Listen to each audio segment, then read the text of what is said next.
오늘은 하나님께 문제를 맡기고 기도에 힘을 쓰는 삶을 살아가기라는 제목으로 하나님 말씀 나누겠습니다. 최근에 이제 뉴스를 보니까요, 다시 요즘 의정 갈등이 수면 위에 이제 떠오르는 것을 봤습니다. 그래서 이번에 여야 의정 협의체 구성한다고 하니까 앞으로 국민들을 위한 정말 정책과 방향들이 잘 결정되도록 함께 기도했으면 좋겠습니다. 그래서 가장 큰 피해자는 저는 환자와 또 가족들이라고 생각을 하는데요.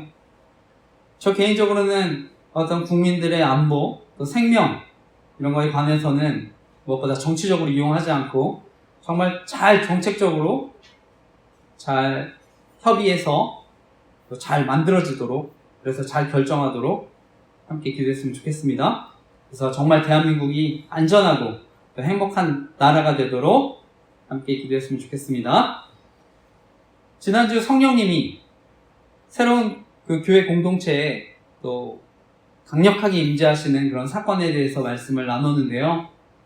오늘은 그 이후에 베드로의 설교에 대한 말씀입니다. 그래서 어떻게 보면 오늘 말씀 사도행전에 나오는 베드로의 어떤 첫 공식적인 설교일 수 있는데요. 저 개인적으로 이제 계속 설교를 해오고 있지만 설교가 정말 쉽지 않다고 생각합니다. 제가 설교를 배울 때 설교자가 세 가지 중에 하나는 또 만족해야 한다고 또 배웠는데요. 그래서 첫째는 은혜롭든지, 둘째는 재밌던지, 셋째는 짧게 끝내든지. 그래서 제가 매주 설교하지만 정말 가능한 한 가지만이라도 또 만족할 수 있는 설교가 될 수 있도록 기도를 부탁드립니다. 오늘 말씀의 제목은요, 하나님께 문제를 맡기고 기도에 힘쓰는 삶을 살아가기인데요. 오늘도 말씀을 통해서 또 저와 여러분 교훈하시고 우리가 또 말씀 붙들고 이번 한 주도 살아갈 때 하나님의 사랑과 인도하심을 경험하시기를 간절히 기도하고 축복합니다. 오늘 나누고 싶은 핵심적인 교훈은요, 우리가 하나님께 문제를 맡기고 기도에 힘쓰는 삶을 살다 보면 개인이든 공동체든 회복과 부흥을 경험할 수 있다는 것입니다. 지난주 성령의 충만한 역사로 이제 모인 사람들이 방언을 했는데요. 그런데 어떤 유대인들은요, 방언을 하는 사람들을 보고요, 그 사람들 세술에 취한 것이라고 이렇게 조롱을 합니다. 그런데 베드로는요, 이런 성령의 임재, 강력한 임재를 두고 일어났던 사건, 이것에 대해서 조롱했던 사람들에게 분명히 얘기하는 것입니다. 오늘 그게 그 말씀 14절에서 21절 말씀인데, 이 말씀 다시 한번 읽어보겠습니다. 14절에서 21절까지의 말씀 다시 한번 읽어보겠습니다. 읽겠습니다. 시작. 베드로가 11 사도와 함께 서서 소리를 높여 이르되, 유대인들과 예루살렘에 사는 모든 사람들아, 이 일을 너희로 알게 할 것이니 내 말에 귀를 기울이라. 때가 제3시니 너희 생각과 같이 이 사람들이 취한 것이 아니라 이는 곧 선지자 유엘을 통하여 말씀하신 것이니, 일러스되 하나님이 말씀하시기를 말세에 내가 내 영을 모든 육체에 부어주리니 너희의 자녀들은 예언할 것이요 너희의 젊은이들은 환상을 보고 너희의 늙은이들은 꿈을 꾸리라. 그때 내가 내 영을 내 남종과 여종들에게 부어주리니 그들이 예언할 것이요 또 내가 위로 하늘에서는 기사를, 아래로 땅에서는 징조를 베풀리니 곧 피와 불과 연기로다. 주의 영화로운 날이 이르기 전에 해가 변하여 어두워지고 달이 변하여 피가 되리라. 누구든지 주의 이름을 부르는 자는 구원을 받으리라 하였느니라. 아멘. 베드로는요, 성령 강림 사건을 두고요, 이것이 구약 말씀에 분명하게 성취되는 사건이라고 이야기합니다. 하나님의 영이 임하게 될 것이라는 유엘 선지자의 말씀이 성취되었다고 선포하는 것인데요. 그래서 성령님이 오시면 자녀들이 예언을 할 것이고 젊은이들은 환상을 보고 나이든 어르신들 꿈을 꿀 것이라고 하는 것입니다. 한마디로 성령님이 임하시면 자녀들이든 젊은이든 노년의 어르신이든 완전히 다른 인생을 살 것이라고 하는 것입니다. 바로 성령 하나님이 함께 하실 때 이러한 일이 일어날 것이라고 하는데요. 이미 예수님도 요한복음에 동일하게 말씀하셨습니다. 요한복음 16장 13절 말씀입니다. 제가 읽어보겠습니다. 그러나 진리의 성령이 오시면 그가 너희를 모든 진리 가운데 인도하시리니 그가 스스로 말하지 않고 오직 들은 것을 말하며 장래일을 너희에게 알리시리라. 아멘. 진리의 성령님이 오시면 저와 여러분을 진리 가운데 인도하신다고 말씀합니다. 사람은 누구나 현재나 미래의 모든 삶에 대해서 걱정을 하면서 살아가게 되는데요. 저도 저의 지나온 또 과거 대학 청년 시절에 이렇게 고민과 두려움을 생각해 보면요. 저는 어떤 취업이나 진로에 어떤 미래의 불안감을 가지고 살았던 것 같습니다. 그리고 제가 집에서 장남이기 때문에 가정의 어떤 미래를 책임져야 된다는 그 부담감으로 살았던 것 같은데요. 그런데 하나님이 인격적으로 만나고 하나님이 함께 하신다는 믿음으로 저의 과거 대학 청년 시절에 여러 가지 고민과 두려움들 또 이기면서 이렇게 살아왔는데요. 그것은 지금 제가 또 나이가 들어서 또 교회를 개척해서도 마찬가지입니다. 당장에 교회가 저는 눈에 보이는 성장이나 부흥들 경험하지 못해도 또 하나님이 저와 함께 하신다는 믿음, 또 하나님이 저를 도우신다는 믿음으로 이렇게 나아가고 있습니다. 저희 교회는 이제 지난주부터 다시 새롭게 이제 가을 사역도 시작했습니다. 그래서 8월 또 동안에는 저희 중보기도 모임도 목사님들 여름 사역으로 잠깐 방학을 했었는데요. 그리고 이제 다시 9월 달에 이번 주부터 이제 기도 모임을 시작을 했고요. 또 저희 교회 저녁마다 다시 기도를 시작했습니다. 또 한동안 또 가정 예배에 또 집중을 했다면 또 새롭게 또 기도를 통해서 또 사역을 또 시작하게 됐는데요. 저는 무엇보다 앞으로 또 하나님이 저의 현재 또 미래 또 주님께 맡기고 살아가려고 또 기도를 합니다. 또 이것은요, 또 저의 모든 두려움과 또 염려들 또 맡기는 것이기도 한데요. 성경에는요, 두려움의 원인이요, 하나님으로부터 떠난 죄의 결과였다고 이야기합니다. 그래서 창세기 3장에 보면은요, 하나님이 아담을 부르실 때 네가 어디 있느냐 이렇게 얘기할 때요, 아담은요, 내가 하나님의 소리를 듣고 벗었으므로 두려워 숨었나이다 이렇게 얘기합니다. 아담은 범죄한 이후에 죄로 인해 두려워 숨었다고 얘기하는 것인데요. 예수님은 이 땅의 제자들에게 오셔서 말씀하셨습니다. 요한복음 14장 27절 말씀입니다. 평안을 너에게 끼치노니 곧 나의 평안을 너에게 주노라. 내가 너에게 주는 것은 세상이 주는 것과 같지 아니하니라. 너희는 마음에 근심하지도 말고 두려워하지도 말라. 아멘. 예수님은요, 제자들에게 이 땅을 떠나시면서 제자들에게 평안을 주신다고 얘기하십니다. 저는 그 평안, 바로 보혜사 성령님을 보내주시는 것인 줄 믿습니다. 바로 그것이 저와 여러분에게 평안을 주시겠다는 약속인 줄 믿습니다. 현재 대한민국은요, 전 세계 가장 낮은 출산율, 또 그런 것들 기록하면서 사회적 문제를 또 겪고 있는데요.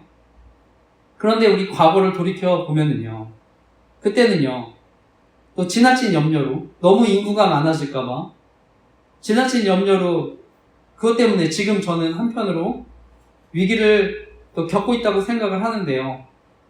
과거에 이제 많은 분들이 또 그 시대에 살았던 분들은 기억하시리라 생각합니다. 그때 많이 했던 얘기가요, 7, 80년대에 아들, 딸 구별 말고 하나만, 잘 기르자. 둘만 낳아서 잘 기르자. 그런 얘기들도 많이 했고요.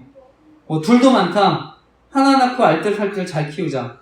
또 잘 키운 딸 하나, 열아들 안 부럽다. 이런 표현들이 인기를 끌었습니다.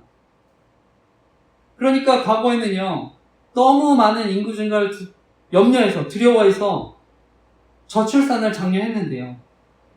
저는 이러한 정책이 결국에 지금 대한민국의 또 위기를 만들었다고 생각을 합니다. 제가 서두에 나눴지만 최근에 이제 의대 증원 문제로 대한민국이 또 어려움이 있지 않습니까? 저는 바라기는 정말 올바른 정책, 또 하나님이 기뻐하시는 정책으로 또 우리 대한민국이 또 발전되도록 함께 기도했으면 좋겠습니다. 한 연구기관의 조사를 보게 되면요, 많은 사람들 걱정하는 일을 100이라고 했을 때 실제로 일어나지 않을 일들이 40%, 이미 지나간 일들에 대한 걱정이 30%, 별로 중요하지 않은 일에 대한 걱정이 22%, 우리 힘으로 어쩔 수 없는 일들에 대한 걱정이 4%였다고 얘기합니다. 그래서 다 더하면 96%죠. 그러니까 그 96%는요, 실제로 나랑은 상관없는 일입니다. 실제로 일어나지 않은 일에 대해서 사람들이 걱정하는 것이라고 합니다. 그리고 실제로 일어나는 일은 4%인데요. 미국 위스커신주의 멀로 병원장 신들러 박사님이요, 류마티즘의 30%가 염려, 근심, 불안, 초조, 절망으로 생겨났다고 얘기합니다. 피부병의 33%, 담낭병의 50%는요, 마음의 혼란, 고통으로 생겼다고 얘기합니다. 이처럼 오늘날 대다수의 질병이 어떤 외부의 육체적인 자극이 아니라 우리 마음 안에 있는 무력감, 좌절감, 불안, 공포, 패배감, 절망, 이런 정서적 이유로 질병이 생겨나게 되었다고 이야기합니다. 성경은요, 빌립보서 4장 67절 말씀입니다. 아무것도 염려하지 말고 다만 모든 일에 기도와 간구로 너희 구할 것을 감사함으로 하나님께 아뢰라. 그리하면 모든 지각에 뛰어난 하나님의 평강이 그리스도 예수 안에서 너희 마음과 생각을 지키시라 말씀합니다. 따라서 바라기는 저와 여러분 개인의 문제, 공동체의 문제 하나님께 맡기고 무엇보다 감사로 하나님께 아뢰시기를 간절히 기도하고 축복합니다. 저희 교회는 이제 감사일기 쓰기를 권하고 있는데요, 저는 이것이 또 기도 제목이 되는 줄 믿습니다. 그래서 감사를 기록하면서 베푸셨던 은혜들을 기억하고, 그래서 영육간의 강건한 인생을 살아가시기를 간절히 기도하고 축복합니다. 무엇보다 과거에 베풀으신 은혜 우리가 기억하고 또 미래에 책임져 주실 것이라는 믿음을 가지고 살아가는 저와 여러분 되시기를 간절히 기도하고 축복합니다. 오늘 베드로는요, 그리고 심판의 날에 누구든지 예수 그리스도의 이름을 부르기만 하면 구원을 얻을 것이라 얘기하는데요, 저는 우리 인생의 가장 어두울 때 예수 그리스도를 찾는 자들에게 하나님 역사하시는 줄 믿습니다. 우리 인생의 가장 밑바닥일 때 누구든 성령 하나님께서 또 강림하시는 줄 믿습니다. 그래서 오순절 성령의 강림 사건, 특별히 남녀노소 구분 없이 모두에게 임하셨다고 하는데, 그래서 온 집에 각 사람이 저희가 다 성령을 받았다고 하는데, 저는 이 말씀, 오늘 말씀 듣는 모든 분들, 또 온라인으로 말씀 듣는 모든 분들, 나이가 어리든지 많든지 여자든 남자든지 신분이 높든지 낮든지 간에 성령이 임하시는 줄 믿습니다. 성령의 은혜를 구하는 자에게 성령의 충만함을 부어주시는 줄 믿습니다. 그래서 성령의 사람으로 하나님의 인도함을 받는 삶을 살아가게 되는 줄 믿습니다. 그리고 이어지는 베드로의 설교를 보면요, 이런 성령을 보내주신 일들, 하나님의 놀라운 계획 속에 일어난 일들이라고 얘기합니다. 그 말씀이 22절에서 24절 말씀입니다. 그래서 이어서 22절에서 24절까지의 말씀 읽어보겠습니다. 22절에서 24절 읽겠습니다. 시작. 이스라엘 사람들아, 이 말을 들으라. 너희도 아는 바와 같이 하나님께서 나사렛 예수로 큰 권능과 기사와 표적을 너희 가운데서 베푸사 너희 앞에서 그를 증언하셨느니라. 그가 하나님께서 정하신 뜻과 미리 아신 대로 내준 바 되었거늘 너희가 법 없는 자들의 손을 빌려 못 박아 죽였으나 하나님께서 그를 사망의 고통에서 풀어 살리셨으니 이는 그가 사망에 매여 있을 수 없었음이라. 아멘. 베드로는요, 나사렛 예수에게 나타난 큰 권능, 기사, 이적 하나님이 하시니라고 얘기합니다. 하나님이 예수를 통해 이 모든 일을 행하셨다고 얘기합니다. 사람들이 예수를 십자가에 못 박게 했지만 하나님은 그 예수님을 사망의 고통에서 풀어주셨다고 얘기합니다. 바로 그것이 예수 그리스도의 부활이고요, 하나님의 능력인 줄 믿습니다. 이처럼 베드로는요, 예수 그리스도의 죽음과 부활을 강력하게 선포하는데요. 저는 이번 주 또 중보기 또 모임도 시작했지만 다시 또 목사님들과 독서 모임도 시작을 했는데요. 이번 주 제가 책을 보면서 이제 복음 설교에 관한 내용이 있었습니다. 그래서 복음 설교 가운데 특별히 그리스도께서 성경대로 죽이셨다는 사실 선포하는 그것이 성경이 가장 강력하게 선언하는 것 가운데 하나라는 그런 구절이 있었는데요. 부활은 기독교의 핵심 진리입니다. 그래서 그것이 바로 예수 그리스도를 통해서 확증되었는데요. 저는 그 바로 부활을 공부하면 반드시 또 하나님의 객관적인 또 사실이기 때문에 저는 또 믿음을 갖게 되는 줄 믿습니다. 그리고 또 우리 객관적인 것뿐만 아니라 주관적으로 성령께서 함께 하셔서 저와 여러분 부활의 증인으로 또 인도해 주시는 줄 믿습니다. 그래서 부활의 사건은 단순히 그 사건에 끝나는 것이 아니라 우리 안에 또 찾아오셨기 때문에 우리가 증인으로 또 살아가는 줄 믿습니다. 우리 죄를 대신해 우리 십자가에 피 흘려 죽으시고 부활하셨다는 그 복음이 그렇기 때문에 우리 삶의 모든 문제를 또 맡기며 살아가는 그 해답이 되는 줄도 믿습니다. 그래서 사도 바울은요, 예수 그리스도를 아는 지식 가장 고상하다고 고백했는데, 그래서 저희와 함께 하시는 그 예수 그리스도의 영, 성령 하나님이 또 함께 하시는 바로 그 지식, 그것이 가장 또 고귀하다고 고상하다고 고백하는 또 저와 여러분 되시기를 간절히 기도하고 축복합니다. 무엇보다 저는 바라기는요, 또 이 자리뿐만이 아니라 또 온라인으로 말씀 듣는 모든 분들 이런 부활의 지식이 또 전해지는 은혜가 있으시기를 간절히 기도하고 축복합니다. 이처럼 베드로가 부활에 대한 말씀을 전했는데 베드로는 이런 사실들 이미 다윗을 통해 예언된 일이라고 얘기합니다.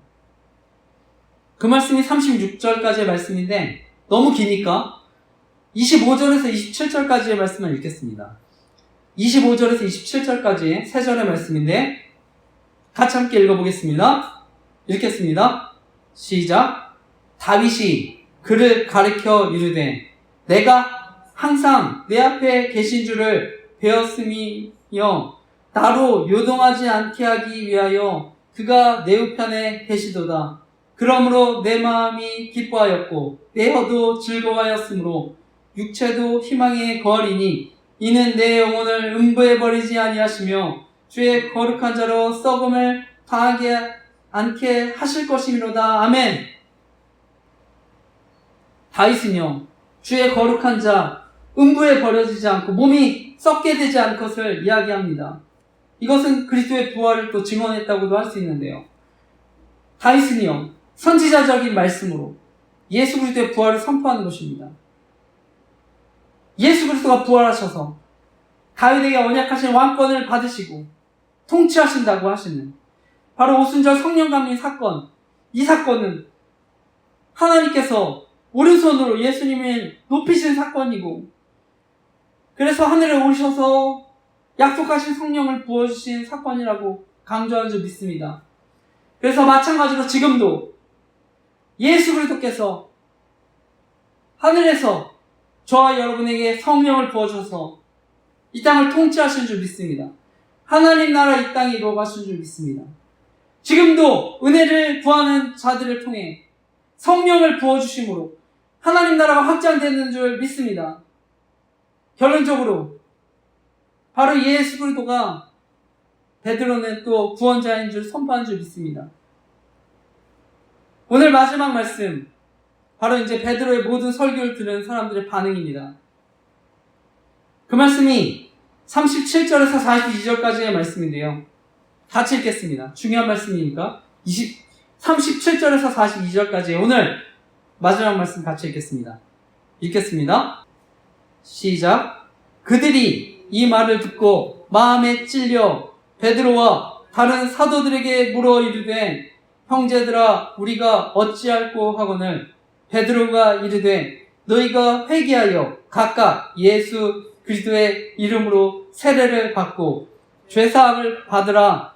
그리하면 성령의 선물을 받으리니 이 약속은 너희와 너희 자녀와 모든 먼데 사람 곧 주 우리 하나님이 얼마든지 부르는 자들에게 하신 것이라 하고 또 여러 말로 확증하며 권하여 이르되 너희가 이 패역한 세대에서 구원을 받으라 하니 이 말을 받은 사람들은 세례를 받음에 이날에 신도의 수가 3,000이나 더하더라. 그들이 사도의 가르침을 받아 서로 교제하고 떡을 떼며 오로지 기도하기를 힘쓰니라. 아멘. 오늘 마지막 베드로의 설교를 듣고 사람들의 반응인데요. 죄에 대해 깊은 자각을 했다는 것입니다. 베드로의 설교를 듣고 마음에 찔려 형제들아 우리가 어찌할꼬 물었다는 것입니다. 베드로는요. 하지만 십자가에 못 박은 죄가 크더라도 이들에게 회개하면 죄사함을 받고 성령을 선물로 받을 것이라고 얘기합니다. 그리고 이어서 우리 읽었지만 41절에 보면 이 한 번의 설교로요 3,000명이 회심한 사건이 일어납니다. 믿는 자가 3,000이나 되었다고 합니다. 그리고 사도의 가르침을 받아서 떡을 떼며 오로지 기도하기를 이들이 힘썼다고 하는 것인데요. 말씀을 보면 어떻게 보면 베드로의 단순할 수 있는 설교로 3,000명이 회개한 것입니다. 저는 이것이 바로 성령이 개입하셨기 때문인 줄 믿습니다. 베드로의 설교로 주님께 돌아온 것, 바로 무엇보다 성령의 충만함을 입은 사람들, 기도가 있었기 때문인 줄 믿습니다. 마가의 다락방에 기도한 120명의 사람들로 이 3,000명이 주님께 돌아오는 놀라운 역사가 있었던 줄 믿습니다. 그렇기 때문에 42절에 보면 이들이 사도의 가르침을 받고 교제의 떡을 떼고 오로지 기도에 힘쓴 줄 믿습니다.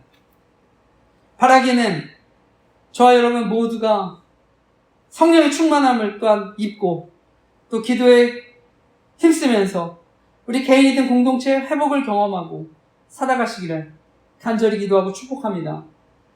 말씀을 마치면서요. 저 개인적으로는 비록 제가 3,000명 회개시킬 수 있는 그런 은혜 누릴 수 없어도요. 나중에 우리 스데반 설교도 살피겠지만 모든 사람이 돌을 던지는 상황에서도 그래서 아무런 열매가 없는 것 같지만 나중에 사도 바울이 변화됐던 것처럼 제 설교를 통해 당장에 아무런 열매가 없는 것 같지만 지금 이 자리에 온라인으로 한 사람이라도 정말 변화될 수 있다면 그것으로 인해 그 사람이 예수 그리스도를 만나는 축복을 누릴 수만 있다면 저는 너무 감사할 수 있다고 생각합니다. 그래서 저희 주안의교회 제가 한 사람 제자 선교회를 만들어 섬기고 있는데요. 그리고 저희 주안의교회를 통해서 소외된 이웃들을 위해서 기도하고 있는데요. 또 카페 만들어서 조직 속인 생명지킴이 카페, 또 잘못된 보험과 영성운동의 위험성을 알리는 블로그 만들어 섬기고 있는데 누군가 소외된 사람이 또 소망을 갖는다면 그래서 극단적인 선택을 하지 않고 주님을 붙든다면 저는 또 하나님께 너무 귀한 일이라고 믿습니다. 저는 바울을 한 사람이라고 소개했지만 그 한 사람은요, 어쩌면 3,000명이 회심한 것 같은, 또 어쩌면 그보다 더 귀한 일을 또 했다고도 생각을 합니다. 귀한 일이라고 생각합니다. 그 바울 한 사람을 통해서 신약의 새로운 역사가 쓰여지고요, 신약 성경의 절반이 기록되었기 때문인데요. 바라기는 그래서 정말 우리가 정말 한 사람의 영혼이라도 또 주님께 돌아오기를 바라는 마음으로 계속해서 기도하고 우리 개인과 공동체 회복을 또 경험하시기를 간절히 기도하고 축복합니다. 무엇보다 저와 여러분이 모든 문제 하나님께 맡기고 기도에 힘쓰는 삶을 살면서 우리가 먼저 회복과 부흥을 경험하시기를 간절히 기도하고 축복합니다. 아멘.